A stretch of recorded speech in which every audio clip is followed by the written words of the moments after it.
The icy air bit at my exposed skin the moment I stepped out of the heated car, sharp and unforgiving. It was Christmas Eve in upstate New York, and the cold was more than just uncomfortable. It was the kind that sinks deep into your bones, making you question every decision that led you to stand outside in it. I zipped my heavy coat higher, the cheap zipper snagging for a second before yielding. My fingers, already clumsy inside my gloves, fumbled slightly with the two gift bags I carried, a bottle of the expensive, aged Scotch Dad liked, which always felt like an unnecessary indulgence but made him beam, and a soft cashmere blend scarf in Mom's favorite color, something she pointed out online with a casual, "Oh, isn't that lovely?" knowing full well I'd file it away for gifting. The house stood before me, a beacon of warmth and festivity. Strands of white and gold lights were meticulously draped across the eaves and around the porch railing. A perfectly symmetrical, heavily ornamented Christmas tree glowed through the large bay window, casting dancing colored reflections on the snow-covered lawn. Even from outside, I could hear the faint, muffled sounds of holiday music and laughter spilling out, warm and inviting. It was the picture-perfect scene of a cozy family Christmas, the kind you see on greeting cards or in movies, and it represented everything I had driven 3 long, snowy hours through increasingly treacherous conditions to find. For most of my life, this house, filled with the people who lived in it, had been the central, unwavering point in my world. My 20s had been a relentless grind. While friends were traveling, going to concerts, and generally living it up, I was buried under student loans, working punishing hours in a demanding engineering field, and living like a monk in a tiny, shared apartment with paint peeling off the walls. I ate instant noodles more often than I cared to admit. Socializing was a rare luxury. My focus was singular: build a stable future, save money, ensure I'd never be in the precarious financial position I'd seen others struggle with. Meanwhile, my family seemed to exist in a perpetual state of financial crisis. Dad's job was always on shaky ground, prone to layoffs or unpredictable hour cuts. Mom had an uncanny ability to spend money they didn't have, always justifying it as necessary or deserved. And my younger brother, Leo was a whirlwind of ambition and poor judgment, constantly chasing the next big, unrealistic venture. Crypto trading, app development, online coaching that inevitably imploded, leaving him deeper in debt each time. And in the center of their storm was me, the calm eye, the responsible one, the one with the steady job, the rising salary, the untouched emergency fund. I became their informal, unpaid financial advisor, their loan officer of last resort, their ever-present safety net. When Dad's hours were cut drastically 3 years ago, it was my paycheck that kept the mortgage current and prevented the house from going into foreclosure. When Mom needed unexpected, expensive dental surgery, my credit card was used to cover the portion insurance wouldn't touch. Leo's car insurance premium? Silently added to my online banking list. His seemingly endless student loans? I took over payments when the interest started stressing him out. His rent after his third startup failed, and he decided to take some time to find himself. On my dime, of course. The requests were always framed casually, tinged with just enough helplessness or implied urgency. Ethan, honey, we're just a little short this month. Can you cover X? Or Jake, Leo's having a tough time. Could you just spot him for Y? Or sweetheart, your father's so stressed. Could you help with the mortgage just for a bit? That bit stretched from weeks into months and months into years. I became the invisible foundation propping up their lives. Always there, always reliable, rarely acknowledged beyond the request itself. I never complained, swallowing down my own anxieties and delayed desires because, well, that's what family did, right? You helped, and I was good at helping. I reached the front porch steps, my boots crunching on the fresh snow. I stomped them vigorously to knock off the accumulation, the sound feeling loud in the quiet night. I rang the doorbell, the cheerful jingle bells, chimes slightly distorted by the cold. From inside, the music seemed to swell, and the laughter grew louder for a moment before settling back down. I could see shadows moving behind the frosted glass panels beside the door. Mom, I thought. Maybe Dad. Anticipation, A fragile hope for warmth and belonging fluttered in my chest. A few seconds passed, then the latch clicked and the heavy wooden door swung inward. My mother stood there, framed by the glowing lights of the entryway. She was dressed nicely, her hair done, a bright, fixed smile on her face. But just like a moment before, her eyes held a flicker of something unsettling. Surprise, yes, but also something cold, almost hostile. "Oh," she said, her voice pleasant but distant, like she was addressing a stranger selling something. "Yes? Can I help you with something?" I froze, the smile I'd been ready to offer dying on my lips. Confusion flooded my mind, sharp and disorienting. "Mom? What are you talking about?" "It's me, Ethan. I'm here for Christmas Eve." Her smile didn't warm, didn't soften. It stayed exactly as it was, perfect and unyielding. "Ethan," she repeated, tilting her head slightly, as if genuinely perplexed. "Oh, I'm terribly sorry. I think you must have the wrong address. We're not expecting anyone tonight. Are you sure this is the right house?" Wrong address? This was the house I grew up in. The house I'd spent sleepless nights figuring out how to save when Dad was behind on the mortgage. The house filled with furniture I'd indirectly paid for, with lights powered by bills I'd covered, with food I'd bought. My childhood home. My mother was standing in the doorway of my childhood home, looking me dead in the eye and telling me I had the wrong address. "Mom, stop joking," I pleaded, a note of desperation creeping into my voice. "It's me, your son, Ethan. It's Christmas Eve." She didn't laugh. She didn't crack a smile. Her expression remained perfectly calm, perfectly detached, as if I were an annoying telemarketer. "I'm truly sorry," she repeated, her voice final, devoid of any warmth or recognition. "I don't know who you are. There must be some mistake." And before I could even stammer out another disbelieving word, the door began to swing shut. Slowly, deliberately. There was no dramatic slam, just a quiet, firm click as the latch settled into place, sealing me out. The sound echoed in the sudden silence on the porch, feeling louder and more final than any shout could have been. I stood there, frozen to the spot, the gift bags hanging uselessly in my numb hands. The cold outside seemed to intensify, but it was nothing compared to the chilling disbelief piercing through me. My brain struggled to comprehend what had just happened. My own mother, the woman who raised me, had looked me in the face, pretended not to know me, and shut the door on me on Christmas Eve. Was this a test? Some incredibly elaborate, horribly misguided, twisted joke? But then I heard it again, clearly now that the door was closed. The tide of laughter, the clinking of glasses, the joyful shouting over the music, the undeniable, vibrant sound of a family celebrating Christmas inside. Without me, the perfect, warm scene was unfolding just feet away, behind a barrier I was forbidden to cross. A lump formed in my throat, thick and suffocating, pushing against my ribs. It wasn't a joke. This was real. They were in there, together, celebrating. And I was out here alone in the cold. I stumbled back from the door, turning blindly away from the mocking glow of the Christmas lights. They suddenly seemed harsh and cruel, illuminating the scene of warmth and belonging that was happening without me, despite me. My phone buzzed in my pocket. I fumbled for it, my fingers clumsy with the cold and the shock that still hadn't fully subsided. It was Leo.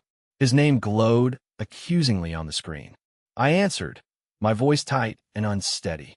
"Hey," Leo said, his tone a weird mix of strained casualness and underlying irritation, like I was inconveniencing him. "Look, don't be upset, okay? But, yeah, we couldn't exactly let you in tonight." My chest felt like it was caving in, the air thin and sharp in my lungs. "What are you talking about, Leo? Mom she just shut the door on me. Said she didn't know me. What the hell is going on?" Leo sighed dramatically, a put-upon sound that grated on my already frayed nerves. "Yeah, man, look, it's complicated, okay? Just trust us. It's better this way. Don't make a scene or anything. It's Christmas, you know. Make a scene?" My voice trembled with the force of suppressed emotion. "You shut me out of Christmas. My own family shut me out of my own home. Just chill, okay? It's not a big deal in the grand scheme of things, Leo said, but his voice wasn't steady. There was movement in the background, muffled voices and laughter spilling faintly through his phone receiver. Then, his voice dropped, as if speaking to someone else nearby, assuming I had processed his dismissal and hung up. His guard dropped completely, and his their true feelings, spilled out. It wasn't meant for me to hear, but the phone was still connected. And I heard it, clearly, like a hammer blow directly to my heart, shattering what little illusion I had left. Leo's voice, laced with unmistakable disdain and casual amusement, speaking to someone, Mom, Dad, maybe even Aunt Carol. Honestly, can you believe Ethan? He said, a light, contemptuous laugh following his words. He still thinks throwing money at Leo's ridiculous debts and failed startups automatically makes him part of our Christmas celebrations? Like that pathetic trickle of cash actually buys him a seat at this table? He's so clueless. Silence. A cold, vast, crushing silence descended on my end of the line. Leo had forgotten to hang up. He had just laid bare the truth of how they saw me, how they truly felt. Not as family, not as a loved one, not as a son or a brother whose sacrifices mattered. As an ATM, a convenient, easily manipulated source of funds who was foolish enough to believe his financial support entitled him to basic human decency, to being included in the very family he was struggling to prop up. My money was a pathetic trickle. After everything, the contempt in his voice was like acid. I hung up without saying another word. The phone slipped from my numb fingers onto the snowy ground. I didn't pick it up immediately. I stood there, the wind whipping around me, stinging my face. The sound of the party inside, once a beacon, now felt like a deliberate insult, a celebration of my exclusion. All I could hear was Leo's voice, sneering about my money, about my expectation of being included, about me being clueless. The shock solidified into a cold, hard rage that was far more potent than any fleeting pain. I wasn't just hurt anymore. I was empty, hollowed out by the depth of the betrayal. And then the anger rushed in to fill the void. Years of sacrifice, of saying no to myself so I could say yes to them, of believing in the abstract concept of family they constantly invoked only when their backs were against the financial wall. All of it boiled down to this moment. To Leo's casual dismissal, to my mother's blank face, to a firmly closed door, to being called clueless for daring to think my efforts meant something. I finally retrieved my phone, the screen thankfully intact despite the fall. My hands were steady now, the tremor of shock replaced by a chilling calm. My thoughts were crystal clear, stripped bare of any sentimentality or lingering hope. The icy air no longer bothered me. I was colder on the inside than it could ever be outside. I opened my banking app. This wasn't about making a point with a few missed payments or a temporary inconvenience. This was about dismantling the entire structure of financial dependence they had built upon me. First, the automatic transfer for the mortgage payment on their house, a significant sum I'd been sending every month for the past 2 years. Canceled. Done. The system confirmed the cancellation instantly. Next, the joint savings account I'd reluctantly set up years ago for family emergencies, but which they treated as their personal slush fund. Closed. Every dollar transferred back to my personal account. The credit card I foolishly co-signed for Leo when he needed to build credit after maxing out his own. The one he used more like a personal slush fund for gadgets and nights out than for necessities. Canceled. Permanently blocked. He wouldn't be building credit on my name anymore. The smaller automatic payments I handled without them even needing to ask. Mom's phone bill, Dad's supplemental health insurance premium, Leo's car insurance. All stopped with a few taps. A separate monthly amount I'd been sending Mom for groceries and utilities, on top of everything else, ostensibly to help with their budget, but which likely funded little luxuries. Stopped. Each tap on the screen, each confirmation of a canceled payment or closed account felt like severing a cord, a thick, heavy tie that had bound me to them for far too long. There was no hesitation, no pang of guilt, no regret. only a profound, chilling sense of finality and a powerful, exhilarating sense of reclaiming control over my own life, my own money, my own future. I had been their safety net, their fallback, their ever-present ATM, and they had just told me, in the cruelest way possible, that my only value was the money I provided, and even that didn't earn me a place among them when it mattered most. Clueless. The word burned in my mind. By the time I finished and started my car, the engine turning over reluctantly in the cold, my phone had started vibrating incessantly on the passenger seat. Calls, texts, notifications lighting up the screen in a relentless flood. Mom, Dad, Leo, even Aunt Carol's name flashed across the display. I didn't look at them directly. I didn't answer. I put the car in drive and pulled away from the house with the mocking festive lights. The perfect Christmas scene, now a symbol of my exclusion and their deceit. The road ahead was dark and snowy, stretching out into the night, but for the first time in a long time, it felt like my road. The next morning, the blizzard had passed, leaving the world outside my tiny apartment window blanketed in pristine, silent white. My apartment felt small, empty, but it was mine. No expensive gadgets I hadn't earned with my own sweat. No fancy furniture bought on credit. Just what I needed, all paid for by me for me. A stark contrast to the comfortable, well-furnished house I'd just left. The house I had helped maintain, indirectly by covering the essentials, by being their invisible financial bedrock. I made coffee, the rich aroma filling the small space. I walked over to the window, watching the snow fall gently, erasing the tracks from last night. My phone sat on the counter, the screen dark, but the little red notification bubble was a testament to the scale of the reaction. 112 missed calls, dozens upon dozens of texts and voicemails. The storm had truly hit, and it was centered squarely on me. I scrolled through a few of the messages, not bothering to open them fully. Their tone was a whirlwind of emotion, rapidly shifting from initial confusion to frantic panic, then to righteous anger and aggressive demands. Mom, Ethan, what in God's name did you do? The mortgage didn't go through. My credit card was declined everywhere. This is not funny. Call me now. Leo, dude, what the actual hell? My card isn't working. I'm totally stranded. I can't even get gas. You better fix this. Pick up your damn phone. Dad, Ethan, this is beyond unacceptable. Your mother is hysterical, genuinely ill with worry. This is cruel. Call us immediately. We need to resolve this. This is not a game. Aunt Carol. Ethan, honey, I've heard from your mother. She sounds absolutely distraught. Please call her. She's very upset. We're all worried about you. Aunt Carol's message seemed softer, but carried its own passive-aggressive weight, implying I was causing all the trouble. There were no apologies. No concern for me standing out in the cold the other night. Just demands, accusations, and barely concealed panic that their money supply had been abruptly shut off. Leo's overheard words echoed in my mind, sharper than the cold. He still thinks throwing money makes him part of our Christmas celebrations. They didn't care about me. They only care because the ATM was offline. I didn't respond. I didn't even feel the need to read them all. Their immediate, financially motivated panic confirmed everything Leo had said, everything Mark had warned me about.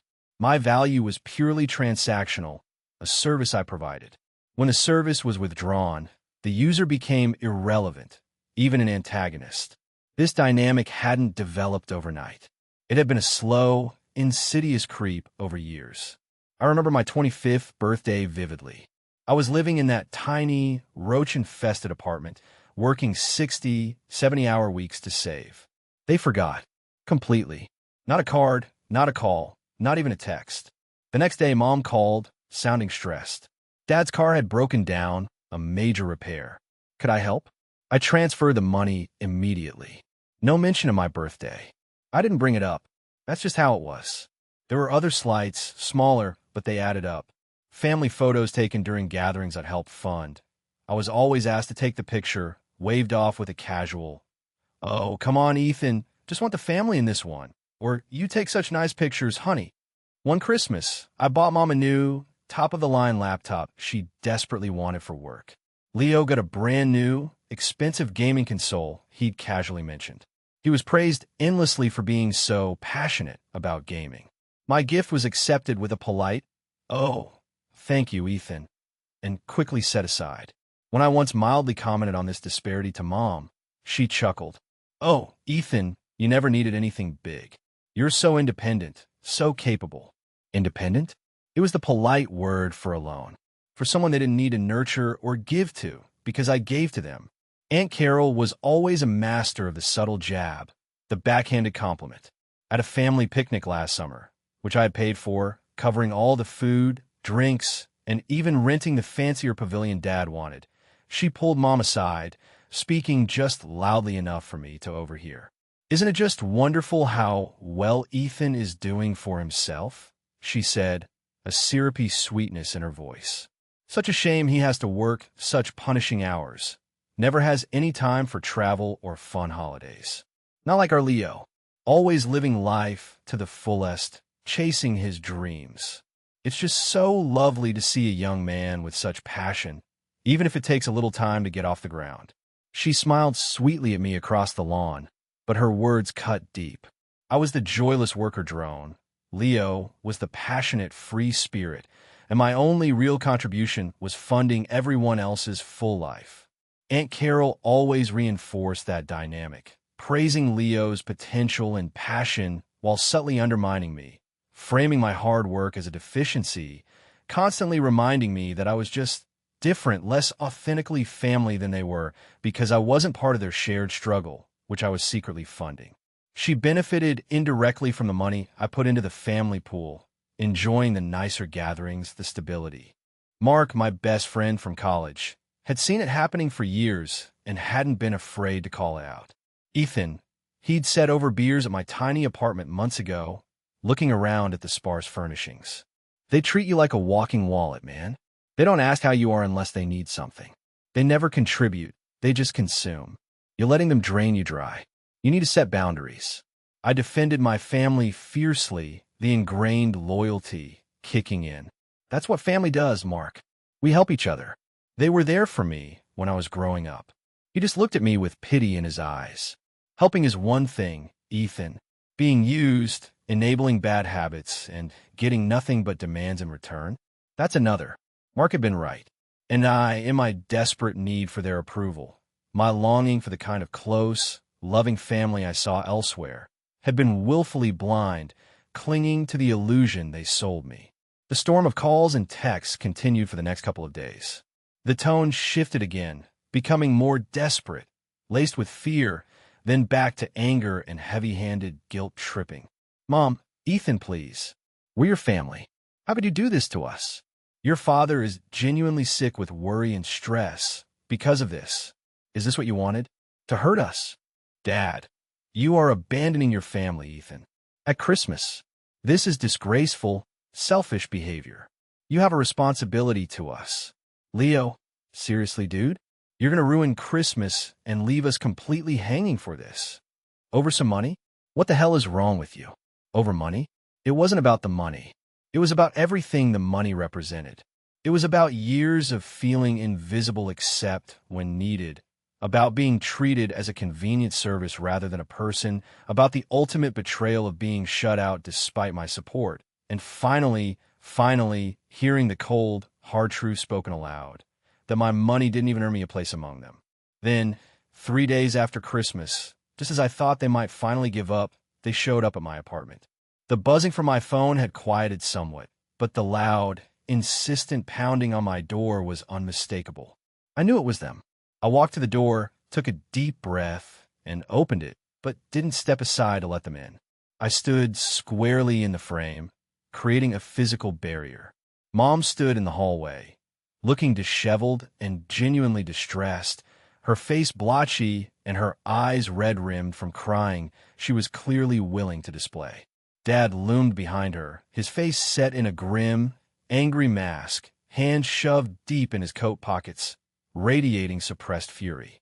Leo shuffled awkwardly behind them both, avoiding eye contact, looking uncomfortable and cornered. "Ethan," Mom wailed, stepping forward as if to push past me. "What is this? What have you done? You've cut us off from everything. The mortgage, the cards, everything. Your father is beside himself. He could have a heart attack. We need to talk about this right now." "No, we don't," I said, my voice calm, steady, and remarkably devoid of emotion. It was a stark contrast to her hysteria and Dad's simmering rage. I remained blocking the doorway. "What do you mean you don't?" Dad's voice was low, a dangerous growl that held a clear undertone of threat. "You've thrown our lives into complete chaos. Cancel cards, stop payments. Do you have any idea the mess you've created? Are you completely insane, Ethan?" I leaned against the doorframe, crossing my arms over my chest. My gaze was fixed on them, unwavering. "Insane," I echoed softly. "For finally saying no? For finally setting a boundary? For finally realizing I deserve basic respect, and not to be treated like an endless supply of cash? This isn't about respect, Ethan. This is about family," Mom cried, her voice breaking dramatically, the tears flowing freely again. "We are your family. Your father's health is on the line because of this stress. It's freezing. We can't afford to pay for heat now. You're being incredibly selfish." "Selfish?"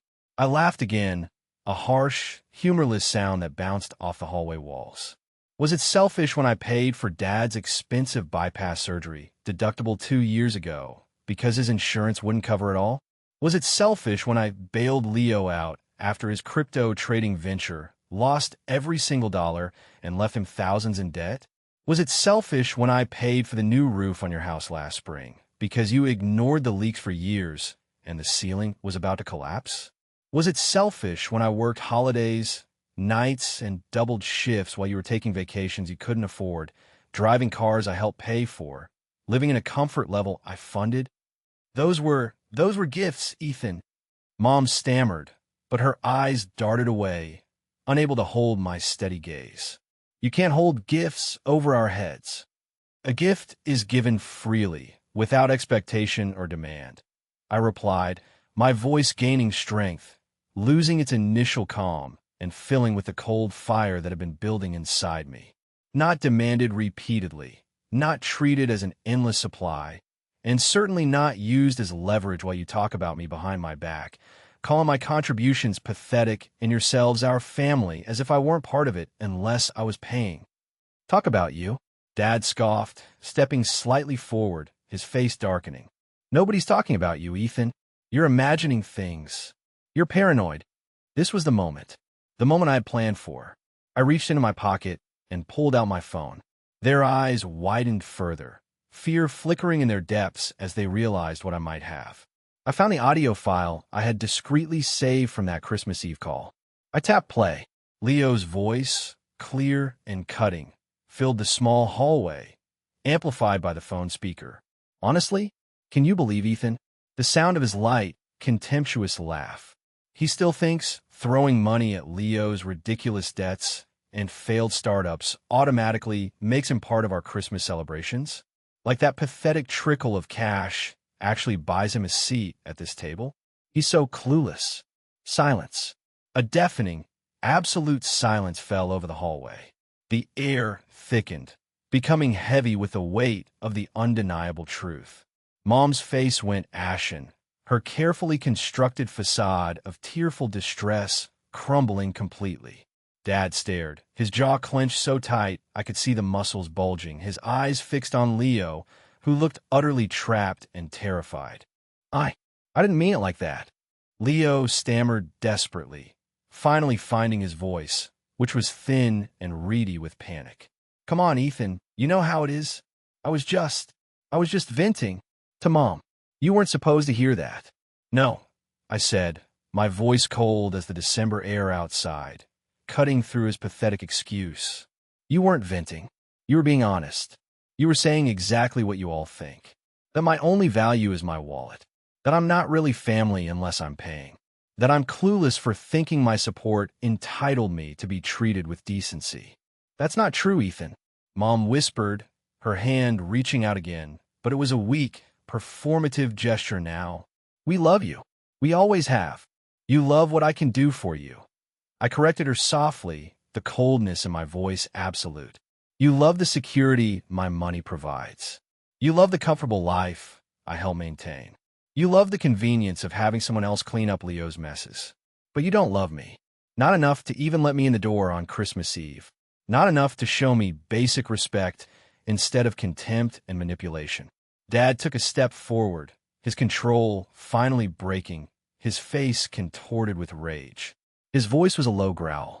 Enough of this nonsense, Ethan. You're acting like a spoiled, petulant child because you didn't get your way.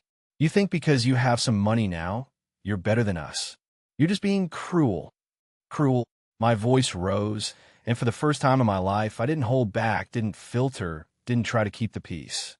Cruelty is using someone over and over again, bleeding them dry, financially and emotionally, making them feel like they owe you just for existing. Cruelty is smiling to their face while you laugh at them behind their back and call them clueless for caring. Cruelty is shutting them out of their home on Christmas after they paid to keep the roof over your head. That is cruelty. Jacob, Mom's voice was a broken whisper, raw and shaky. We didn't know you felt this way. Because you never asked, I said, stepping back further into my apartment, putting more distance between us. You never asked how I was doing. You never asked if I was struggling. You only ever asked for money. You didn't want to know me. You just wanted to use me. My gaze swept over them one last time. My mother, looking genuinely shocked and defeated. My father, rigid with fury and entitlement, the mask of concern for his health completely gone. Leo, sullen, cornered, no longer the charming free spirit. I felt nothing but a vast, empty space where the longing for a real family used to be, now filled with a cold, hard certainty. Sacrifice. I repeated the word Mom had wielded like a weapon for years. Family is about sacrifice, right? Well, I've sacrificed enough. More than enough. Now it's your turn to figure things out for yourselves. I looked directly at Leo. Get a job, Leo, I said, my voice clear and firm. A real one. Sell the expensive gadgets and the car I helped pay for. Dad, maybe cut back on the luxuries, the expensive hobbies. Mom, stop spending money you don't have and stop pretending you're independently wealthy. The bank is closed. Permanently.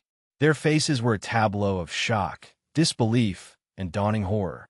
They truly hadn't believed I would go through with it, that I had the strength to cut the cord they had stretched so thin. You're going to regret this, Ethan. Dad snarled, taking a step forward, his hands clenching into fists at his sides. You are making a terrible mistake. You'll be all alone. Maybe, I replied honestly, meeting his angry gaze without flinching. But not as alone as you're going to be without my money. And not as alone as I felt for years while I was propping you all up. I took one final step back into my apartment. Goodbye, I said. It wasn't angry, wasn't sad. It was just a statement of fact. Then, without another word, without looking back, I firmly but quietly closed the door, sealing myself inside my own space, away from their chaos, their demands, their cruelty. The silence on my side was immediate and profound, a stark contrast to the commotion I knew was happening just outside. I leaned against the door, listening for a moment. I could hear them arguing in the hallway for a few moments. Raised voices, desperate accusations, panicked questions. Then, their footsteps finally faded away down the hall. My phone started buzzing again almost instantly on the counter. Calls, texts, ringing relentlessly. More missed calls piled up throughout that day and into the night and the days that followed. Threats mingled with desperate pleas, insults with attempts at guilt-tripping. I ignored them all. I deleted the voicemail app. I blocked their numbers. I severed every digital connection. The cold, silent peace of my apartment was a stark contrast to the emotional and financial chaos I had just walked away from. It wasn't just financial freedom I felt. It was a deep, visceral emotional liberation. The crushing weight of years of expectation, manipulation, and bitter disappointment was finally lifted from my shoulders. I knew it wouldn't be easy for them. I knew they would struggle. Their comfortable, carefully constructed facade of stability, built entirely on my unseen efforts, was crumbling. They had no real backup plan, because I was the backup plan. I also knew they would likely badmouth me to other relatives, painting me as a heartless villain who abandoned his poor, struggling family right after Christmas. Aunt Carol, I was sure, would be leading the charge, spreading rumors about how cold and ungrateful I was, reinforcing her narrative that I was somehow less caring, less family than Leo. But that didn't matter anymore. Their opinions, their narrative, their warped reality, none of it had power over me anymore. Sitting there in my quiet, modest space, looking out at the untouched snow, I felt a sense of calm, a fragile peace I hadn't experienced in years. The path ahead was uncertain, solitary even, perhaps laced with moments of loneliness, but it was undeniably mine. I was no longer bound by their expectations, their needs, their manipulative games, or their conditional love. I was finally free, and that, I realized, was worth far more than any amount of money I'd given them, and worth more than any forced, cold Christmas celebration where I was merely the unwanted guest funding the party. The phone continued its silent buzzing on the counter for a while longer, a dying echo of a life and a family I had finally, definitively shut the door on.